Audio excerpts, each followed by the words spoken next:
ഇത്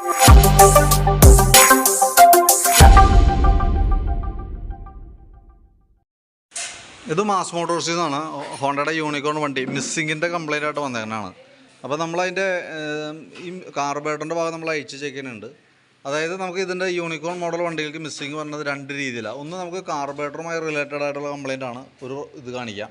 അത് നമുക്ക് സാധാരണ രീതിയിൽ രാവിലെയൊക്കെ സ്റ്റാർട്ട് ചെയ്തെടുക്കുന്ന സമയത്ത് കുറച്ച് നേരത്തേക്ക് ഏറുപിടുത്തം പോലെ പെട്രോൾ ഇറങ്ങാത്തൊരു ഫീൽ നമുക്കായിരിക്കും. അത് കഴിഞ്ഞ് എൻജിൻ ചൂടായി കഴിഞ്ഞ് കഴിയുമ്പോഴത്തേക്കും ആ കംപ്ലൈൻറ്റ് പൊതുവെ അങ്ങനെ മാറാറുണ്ട്. പിന്നെ അങ്ങനെ കാര്യമായിട്ട് കാണിക്കാറില്ല. പിന്നെയുള്ള പ്രോബ്ലം എന്ന് വെച്ചാൽ പിന്നെ കാണിക്കുന്ന കംപ്ലൈൻറ്റ് അത് കാർബറേറ്ററുമായി ബന്ധപ്പെട്ട് വന്ന കംപ്ലൈൻ്റ് ആണ്. പിന്നെ അതേ രീതിയിൽ തന്നെ മിസ്സിങ് കാണിക്കാൻ വേറൊരു റീസണായിട്ടുള്ള ഒരു കാരണമായിട്ട് വരുന്നത് ഇരിക്കുന്ന CD യൂണിറ്റിൻ്റെയാണ്. ഇതൊരു ഇലക്ട്രോണിക്സ് ഡിവൈസാണ്. അതിൻ്റെ എൻജിൻ കൺട്രോൾ യൂണിറ്റാണ്. അതായത് CDI എന്ന് വേണമെങ്കിൽ പറയും. ആ യൂണിറ്റിൻ്റെ കംപ്ലൈൻറ്റ് കൊണ്ടും സെയിം ഒരു മിസ്സിങ്ങിൻ്റെ ഒരു സിറ്റുവേഷൻ കാണിക്കും. സെയിം കംപ്ലൈൻ്റ് ആയിട്ട് തന്നെ നമുക്ക് ഫീൽ ചെയ്യും. അത് നമുക്ക് ഈ പറഞ്ഞ രീതിയുടെ വണ്ടി ഹീറ്റായിട്ട് ഓടിയാലും ചില സമയങ്ങളിൽ ഇടയ്ക്കിടയ്ക്ക് കാണിക്കുന്നത് CDD ആയിരിക്കും.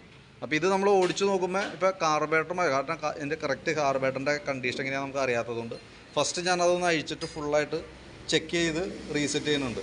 അപ്പോൾ അതിനകത്ത് നമുക്ക് ഈ സ്ലോ ജെറ്റ് ചെറിയൊരു ബ്ലോക്ക് പോലെ ഉണ്ട്. അപ്പോൾ അതൊന്ന് ചേഞ്ച് ചെയ്തിടാം. വലിയ വിലയൊന്നുമില്ല, ഏകദേശം ഒരു 70 ആ റേഞ്ചൊക്കെ വരുള്ളൂ. പിന്നെ കാർബറേറ്റർ ക്ലീനർ ഉപയോഗിച്ച് നല്ല രീതിയിൽ ക്ലീൻ ചെയ്യാം. എന്നിട്ട് നമുക്കൊന്ന് റീസെറ്റ് ചെയ്യാം. കാർബറേറ്ററിൻ്റെ ഇവിടെ വാക്വം പിസ്റ്റൺ വർക്ക് ചെയ്യുന്ന ഭാഗത്തൊക്കെ ചെറിയ തേമാനമൊക്കെ ഉണ്ട് എൻ്റെ ഉള്ളിലൊക്കെ നോക്കുന്നത്.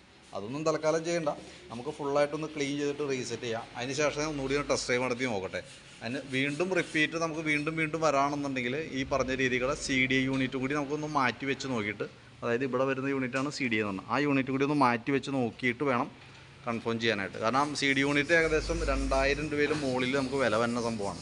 അപ്പോൾ അതിന് മുമ്പ് നമുക്ക് ഈ കാർബറേറ്ററിൻ്റെ ഭാഗം കൂടി ഒന്ന് ക്ലിയർ ചെയ്യേണ്ടതായിട്ടുണ്ട്. അതുകൊണ്ട് നമ്മളതൊന്ന് അഴിച്ച് കറക്റ്റ് ചെയ്യുന്നുണ്ട്.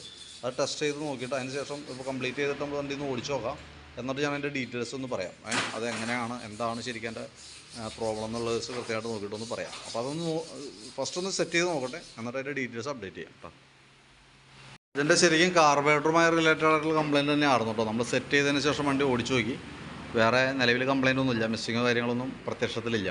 പിന്നെ രാവിലെ സ്റ്റാർട്ട് ചെയ്യുമ്പോൾ എന്തെങ്കിലും പ്രോബ്ലം കാണിക്കുകയാണെങ്കിൽ മാത്രം ഫസ്റ്റ് മാത്രം ഒന്ന് ചോക്ക് അപ്ലൈ ചെയ്യുക. ഒന്ന് സ്റ്റാർട്ട് ചെയ്ത് ഒന്ന് റേസ് ആയിക്കുമ്പോൾ ചോക്ക് ഓഫ് ചെയ്യുക. പിന്നെ പ്രശ്നം കാണിക്കാനായിട്ട് സാധ്യതയില്ല. 99% ക്ലിയർ ആയിട്ടുണ്ട് കേട്ടോ. അപ്പോൾ നോക്കിയിട്ട് എന്തെങ്കിലും ഉപയോഗിച്ച് 2 ദിവസം ഉപയോഗിച്ച് കഴിയുമ്പോൾ എൻ്റെ ഒരു ഫീഡ്ബാക്ക് ഇടണം കേട്ടോ. ഞാൻ വാട്സാപ്പിനകത്തേക്ക് ഒരു ഫീഡ്ബാക്ക് ഇട്ടാണ്, എങ്ങനെയാണ് അതിൻ്റെ കംപ്ലയിൻറ്റ് മാറിയോ ഉണ്ടോ ഇല്ല എന്നുള്ള ദിവസമൊക്കെ ഒന്ന് നോക്കിയിട്ട് കൃത്യമായിട്ടൊന്ന് ഒരു ഫീഡ്ബാക്ക് ഇട്ടേക്കണം കേട്ടോ. ഓക്കെ.